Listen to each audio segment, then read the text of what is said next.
In Afghanistan, Taliban forces are launching a major offensive, trying to seize as much of the country as possible.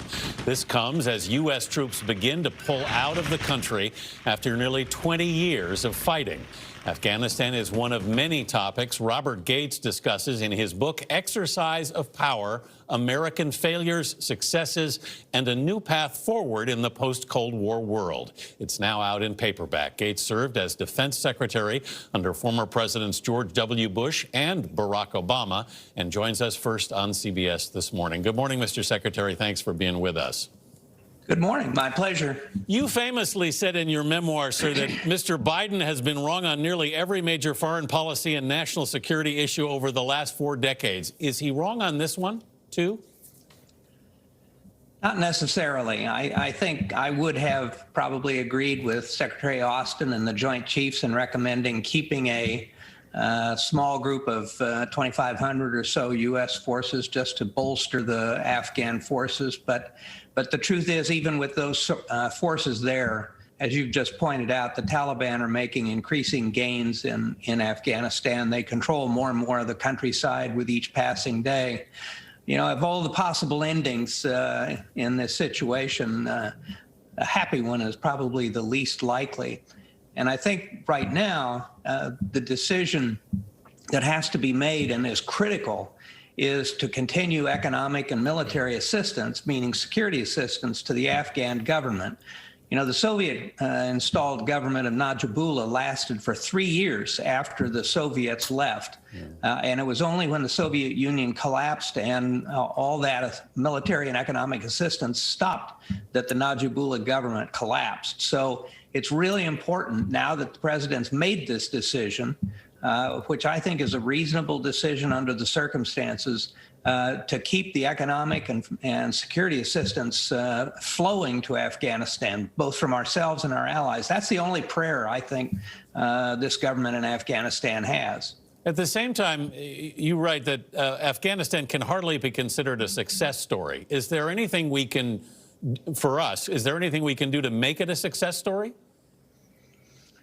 Well, at this point, it kind of depends on how the story plays out. And if this government is able to survive, and if women are able to remain active in social, business, and government life as they have become, if girls are allowed to stay in school, that would be an outcome that we could point to that would say the country is better for our having been there. But right now, our efforts to build a different kind of country in Afghanistan are looking pretty grim.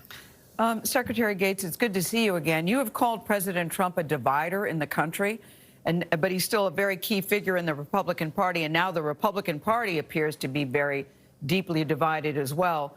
What are your thoughts as you're watching this disarray play out? Well, first of all, I think that divisions within parties are nothing new among both Republicans and Democrats.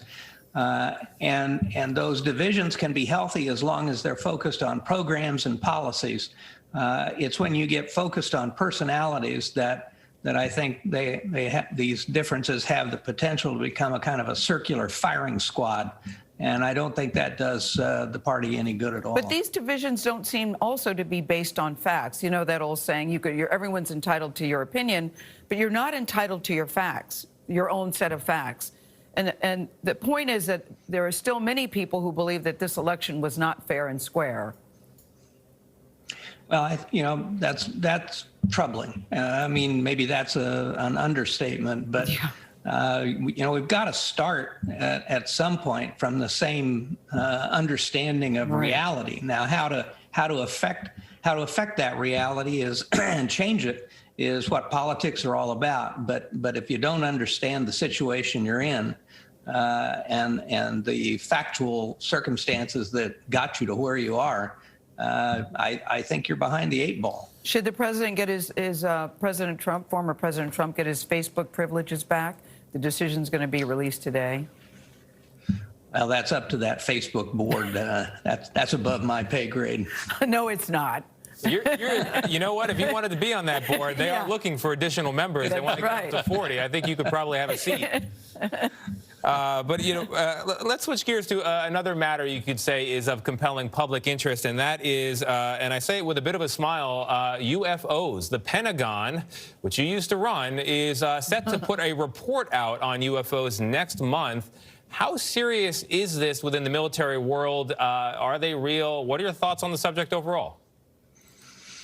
Well, years ago when I was secretary, I had a senator come to me and in deepest secrecy, and he wanted me to give him a briefing on aliens.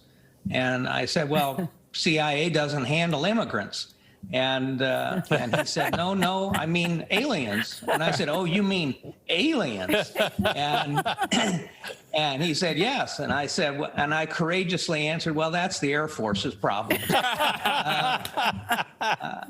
In all seriousness, in all my years as Director of Central Intelligence and Secretary of Defense, no one ever brought me any evidence or any information relating to UFOs, which is not to say they're not out there. And it'll be interesting to see what these releases have to say. And you haven't had any sightings yourself, sir? No sightings up here. Okay, Secretary Gates, thank you very much for joining us this morning. We appreciate it. The paperback edition of Exercise of Power is on sale now.